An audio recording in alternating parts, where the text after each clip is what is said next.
start with the ankle strapping. So the first technique that we're going to do is the figure of 8 from the ankle. So for this technique, you would use either the CoPlus. So that's quite a nice bandage to have. If let's say this technique is quite nice for if you have swelling around the ankle.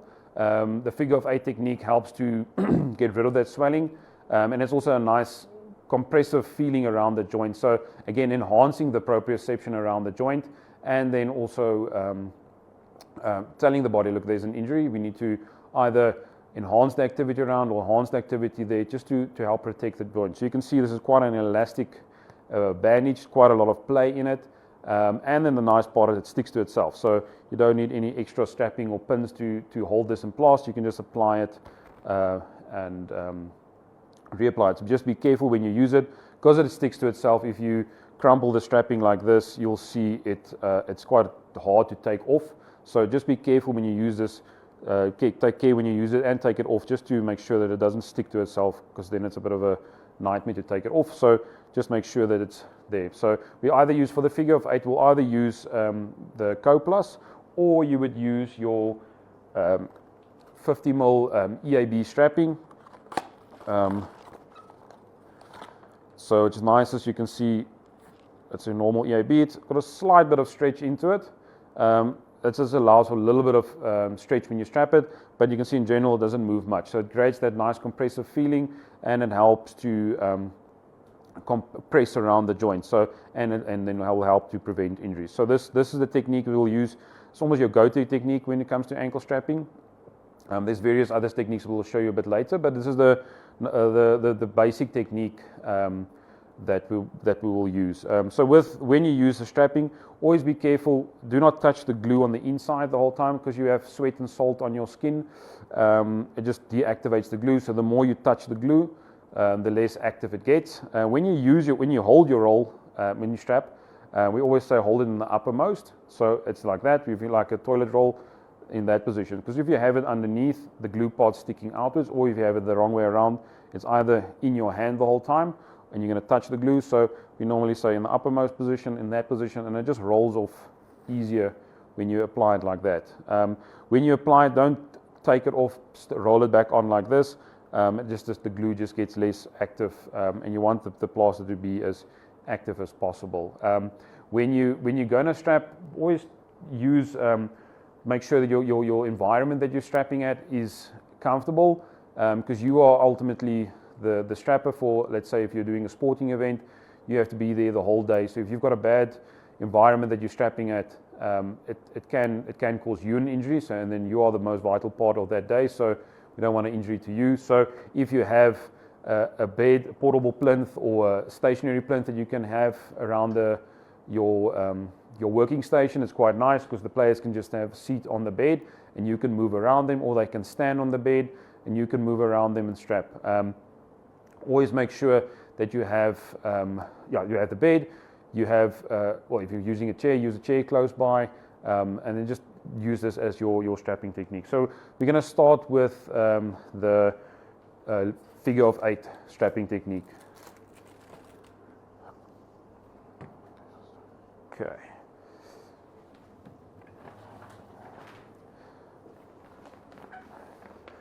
So for this one, I'm going to use the 50mm EAB. So when you have your patient, always ask them to sit legs straight and toes pulled up. So the reason why we do this is if you have an injury, most of the injuries to an ankle occurs to the outside structure of the joint. So if we have it in a relaxed position, so toes pointing down, you've got 3 ligaments. So 3 ligaments sitting, so one's there, and one is at the side. This ligament will be relaxed. So we normally say we want to strap the joint in a shortened position. So it's one of the guidelines or rules of strapping. You always strap the joint in the shortened position, because that's where it's safe and it's more comfortable. And if you strap it in the lengthened position, let's say you've got an injury to this structure, you're actually applying more tension to that ligament. So if we shorten it, it's more relaxed and it's a more safe position that we want to strap this ligament in. So we normally have it in the shortened position. That's why we ask them to pull their toes up. If they have quite tight calves or struggling to keep this in this position, just ask them, just grab a towel or an elastic band or anything and wrap it around their foot, and they just hold that towel or bandage in place, and that'll just help it to be in that position. Okay, so again, like I said, when we start with the strapping, roll in the uppermost.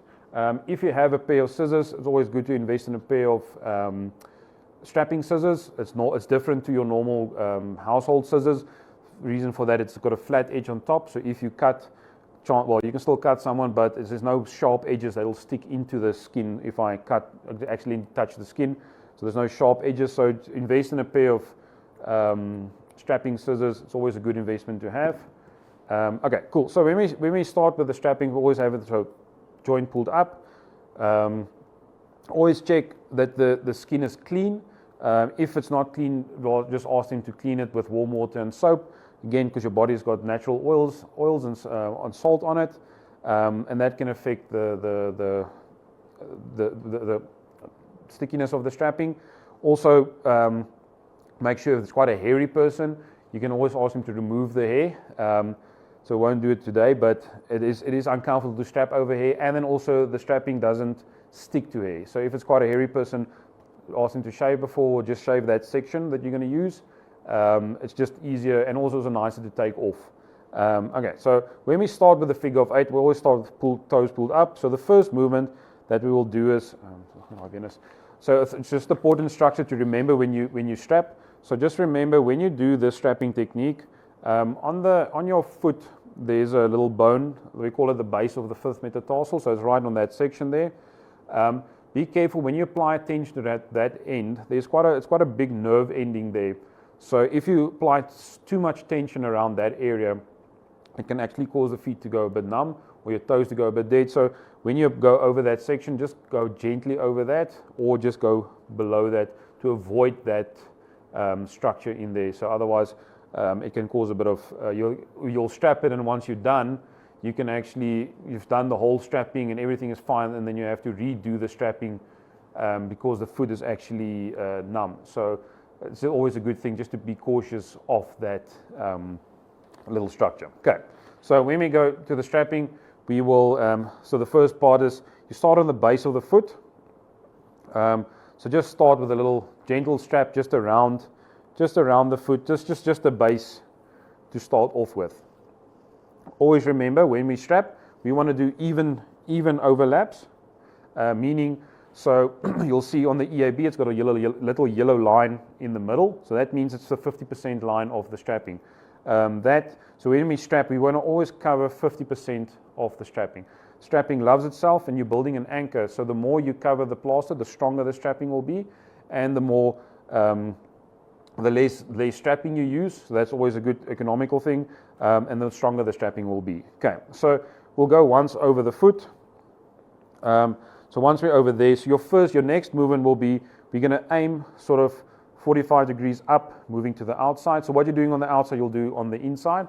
So you're going to go around, so around the back of the Achilles, come around the foot. So then I'm aiming again down to cover my 50% line. So as I go over the 50% line, I'm just keep following that pattern, and I'm following a figure of 8 movement. So from there, following on that 50% line, covering the cross, going over 50%, going over the 50% line, coming around the Achilles, again covering 50% as we go there.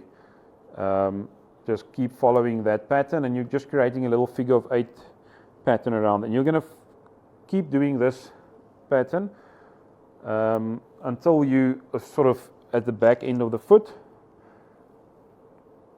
So just keep following that pattern, and just keep following that 50% line.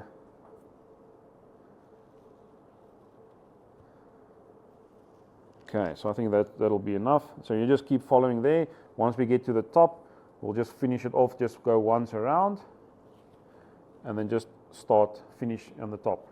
Okay, and then obviously just cut that little section off. Okay, just make sure it's nice and neat.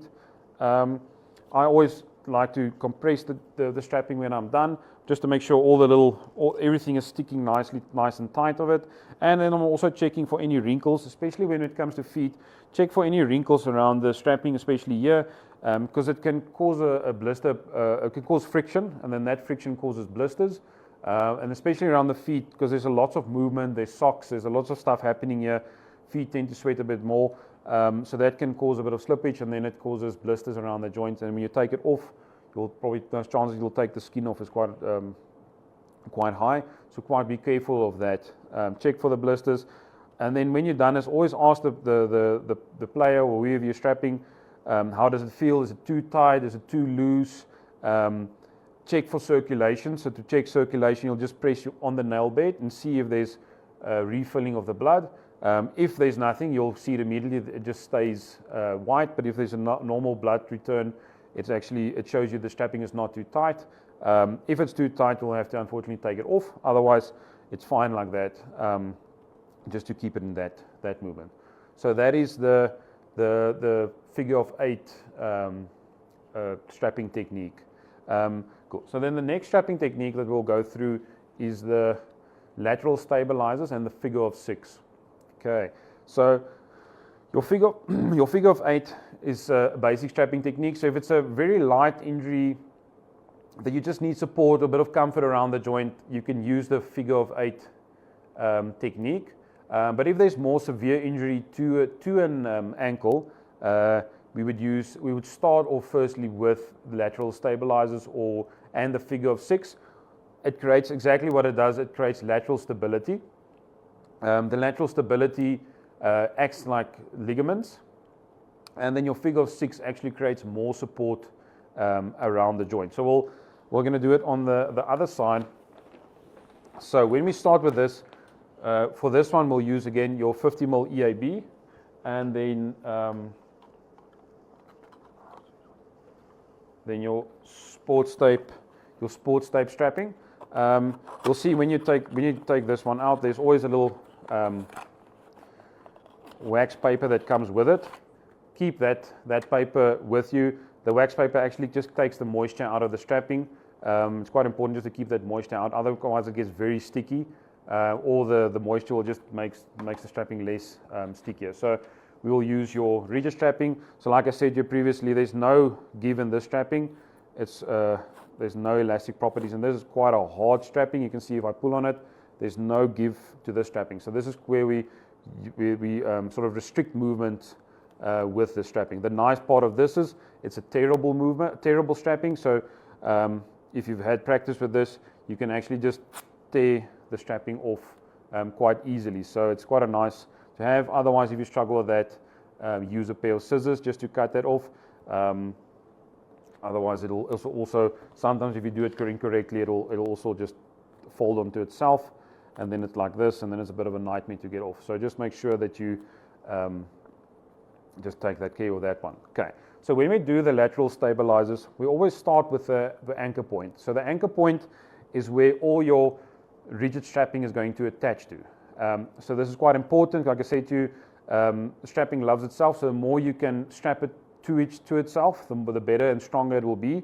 But because this is no movement in it, it can actually cause a bit of harm to the skin. So we always use the 50mm EAB as an anchor point where we start, all the end points come together. So when we do the lateral stabilizers, we tend to do the base, or the anchor point will normally be between 4 to 3 fingers above the ankle joint. So depending on size of your hand also, and then the size of the person you're strapping, we would go either 3 fingers or 4 fingers above the joint line. So, and again, remember, toes pulled up, because you want to do it in the shortened position. You'll see if it's in that position, you can see how the joint is opening there. So if I apply a stabilizer in that position, there's no support to that structure. The structure is actually open. So we want to close that structure to provide enough support as possible. Okay, so we'll start with 4 fingers above the joint line. This is just a loose strap. Don't go too hard on the strapping. And what I tend to like is also just start with in the middle and on top of the shin, and then finish on top of the shin. Because all your stabilizers are coming on the side here, it can actually pull off, if you have your end point or your start point on the side there, it can actually sometimes just take that end point, and that's going to take the whole strapping off. So I tend to like just to start in the middle there, so it's about 4 fingers above there. So just a loose strap, doesn't have, just once around, and then just cut that piece off. Okay, and just make sure everything is nice and tight. Okay, so when we apply the lateral stabilizers, it's going to be a stabilizer that sits on the side like this. So what you do is always measure out. So you can, there's various ways where you can start in that position and just work your way around. What I tend to like is I measure out my whole piece. So I would have it the glue side facing me, and then just measure out the section like that. So you want to have a little bit of overlap on the sides, like that, and just have a little overlap. You'll see now why we do that, that little overlap. So that's more or less the length that I'd like. Oops.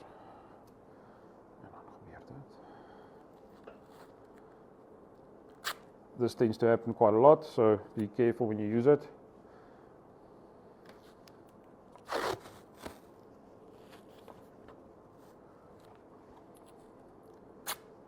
Okay, so then hold the end points, just gently hold the end points, and now glue side facing towards the ankle. When you apply it, we want to start just behind the malleolus or the ankle joint there.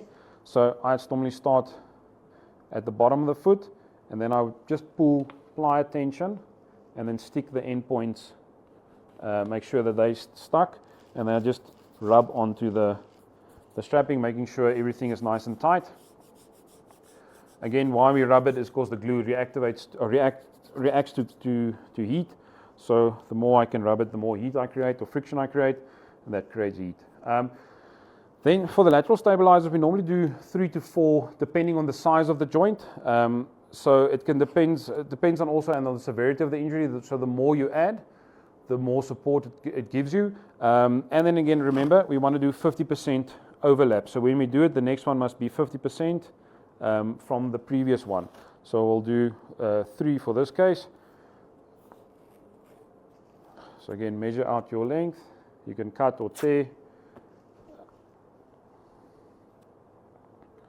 Okay, at the base of the foot, more or less 50%, and then just apply a tension there, and then just rub again.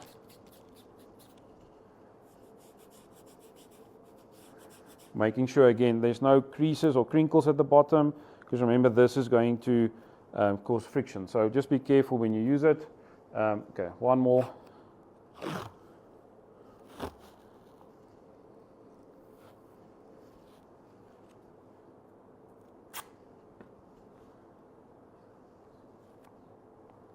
Okay, again, remember 50% in the middle, apply tension, and then just pull upwards.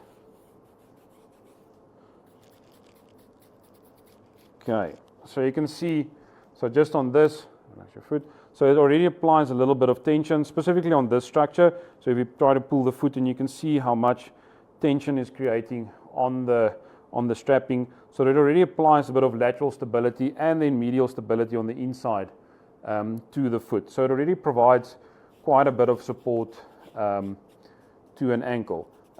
So the next technique will be your figure of 6. So it's exactly like we say, we're going to create a figure of 6 technique. We always do this one to the outside. You can in some instances do it on the inside as well, depending again on the severity of the injury. Remember, the more you strap, just the more compressive is, the more support you provide. But normally we want to just protect the outside, and remember, we want to close that joint. So the figure of 6 actually helps that by closing that part of the foot. Okay, so for the figure of 6, again, you'll use your sports tape, the rigid strapping. For this one, we're going to start on the inside of the foot. So you'll see you apply, it depends on how high you want to start. I normally start about halfway up on the inside, a bit more to the back of the heel, a foot, and then we're going to go around. So I'm using, I'm not tearing it now, so I'm going to tear at the end or cut at the end. When we do this, you can see we're going to make a turn. So it's important to remember, do not use the limb as an anchor, because if I pull hard on the foot, you can see I can actually change the way the foot's position is. And we don't want that to happen, because now, let's say I change it into a complete different position and I strap it in the wrong position. If he has to play 80 minutes or 90 minutes in that position, it can actually cause more harm than that good. So always use the roll and measure out how far you want to go and support the side that you're pulling on just in that position, just to prevent from pulling on the limb as an anchor. So slowly use that section. So we will start in that position, just at a slight angle. Change the angle a little bit. So you're going to come around in that position. Then from this position, we are aiming for the inside of the leg. So we're going to come around and then pull nice and tight. I'm using not the limb as an anchor, I'm using the roll. Come around that structure and aim for the inside of the leg. In that position, just tear and then make sure everything is nice and tight. It's nice and solid. So you can see now it's protecting that inside, the first ligament on this side. If you turn the foot in, you can see how much tension the strapping is actually creating. So it's providing quite a nice bit of support. I normally do about 2 to 3 of them, again, depending on the size or the severity of the injury. So again, in the inside of the foot, make sure there's no creases. Keep holding the strapping and then just apply as you go. Pull to the inside, that position, tear, and there we go. So you can see it creates a little figure of 6 pattern. So then this will be so you have your lateral stabilizers and then you have your figure of 6. So to finish this off, what we do is you have your end point sticking over there. So you'll take your 50mm EAB, start at the beginning, then wrap around. So now we'll just wrap around once. You'll pull these anchor points down. Sorry, you can see here is not nice if it's on there. You pull these anchor points down on both sides. And then we're just going to cover those anchor points. And now it's really securing the strapping in place. So these lateral stabilizers in the figure of 6 won't come loose. And now we know they're nice and secure. So depending on the severity, you can stop there, or you can add an extra layer of protection in form of the heel lock. So the heel lock does exactly what it says. It actually locks the heel in place. For this technique, you can use the rigid strapping, the sports tape, but mostly we prefer to use the 50mm EAB to do the strapping. Reason why, there's quite a lot of twists and turns, and it can create a bit of a very constrictive feeling around the joint. So if a player doesn't like the strapping to be too tight, you can normally, the 50 EAB is perfect to do this technique. The heel lock also, like it says, it creates a lock around the heel. So it creates almost like a diamond pattern on each side. So it really locks the heel into place. So that with your stabilizers and your figure of 6 really completely supports and locks the heel into place. Okay. So when we do the heel lock, again we'll take our 50mm EAB. We start at a slight angle, angling down. Again, be careful, there's the joint line, joint structure that we don't want to touch. So slight, almost like a 45, 35 degree angle downwards, aiming for the back of the heel and so we're going to go with the back of the heel and then around the Achilles. So what you're doing on the outside, we'll do exactly repeat on the inside. So easy to remember when you start. So start up top, and then we're going to go underneath the foot. We're going to go around the Achilles and then over the foot again. So you'll see it starts creating our little triangle. Again, same on the inside. We're going to go underneath the foot, around the Achilles. Now it's completing the diamond pattern or the triangle pattern, and then around the Achilles, over the foot. So you can normally stop with one. It creates already nice support, or again, if it's a bad ankle, we normally do 2 of them. So we'll just do another one, again, doing 50% overlap. So again, over the 50%, so we're going to go underneath the foot, around the Achilles, over the foot. Remember, when you go around the Achilles, pull nice and tight so that it's nice and supportive. And then again, go underneath the foot, the back here, around the Achilles, and over the top.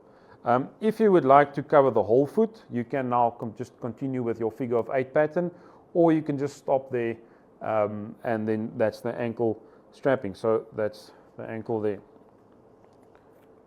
So that is your heel lock. So again, depending on what injury you have, you can just do the figure of 8 pattern, or you can just do the lateral stabilizers with a figure of 6. And if it's very bad, you just add the heel lock, or you can do everything. So it really depends on the preference of your player. Also the type of injury. If you had a mild grade 1 strain of an ankle ligament, maybe just a figure of 8 will be good. But if you really want stability, I would definitely go with the rigid strapping, because again, remember, it limits movement around the joint, and then it creates quite a stable structure. So what I normally do if it's a very bad ankle, I would do the lateral stabilizers with my figure of 6 and my heel lock. If I want to, I'll just finish off with a figure of 8 just to cover everything, but it's not necessary to finish off with the figure of 8. But if I see it's less, I'll just do maybe just the heel lock with a figure of 8, or just lateral stabilizers with a figure of 6. Normally the lateral stabilizers and the figure of 6 go together, and then the heel lock and the figure of 8 can go together, or you can use them all in conjunction. So I think it's time, if there's any questions that we can answer regarding the strapping, if you want me to show you any techniques or other techniques around the ankle, please leave the comments. Yeah, Nico, we've got a few. The first one will be Alex Christians. Do you always stop at the end of the heel? He's referring to the figure of 8, or can you stop anywhere? So you want to stop to the end of the heel, because you want to completely close the whole foot. So you don't have to go all the way to the back, but I normally go as close as possible to the back, because then the more surface area we cover, the more stable that joint is. And sometimes the swelling, if you're using the Coplus for swelling, the swelling manifests more to the back, or it can move to the back. So you're actually really covering the whole section of the foot. So it just provides a more stable structure. So I would prefer to go all the way back, or as far back as you can, with the figure of 8. Then the next one, Renee Clarence Sparks. When you apply strapping for runners or walkers, is there a higher risk of blisters? Should they insist on running or walking? Well, no. So we do apply strapping so it depends also distance-wise, but we have applied to people that run comrades. I've applied the heel lock to their ankle. I think when you do it, just be very careful. When you apply it, take care of not creating wrinkles. If they're very prone to strapping, maybe use an underwrap over that. Or sometimes what also helps is if you can strap over the shoe. You can do the same technique just over the shoe, so it's nothing on their skin, but it actually provides, we sometimes do that with the rugby players. We just strap over the tocs. It still provides the same stability, but you can definitely strap for a runner.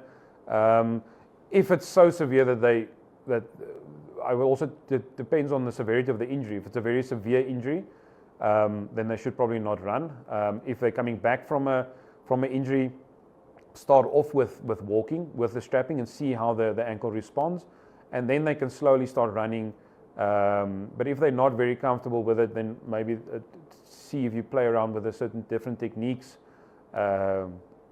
if that provides them more support around the ankle. I think the last question on the ankle, Steve Mintua. Between the figure of 6 and figure of 8, which is the best suited for injury prevention after a Lisfranc fracture? Sure, that's a nice complex one to finish it off. I would, it depends on how much stability, but the figure of 8 will provide, I would do both for beginning and see how they respond.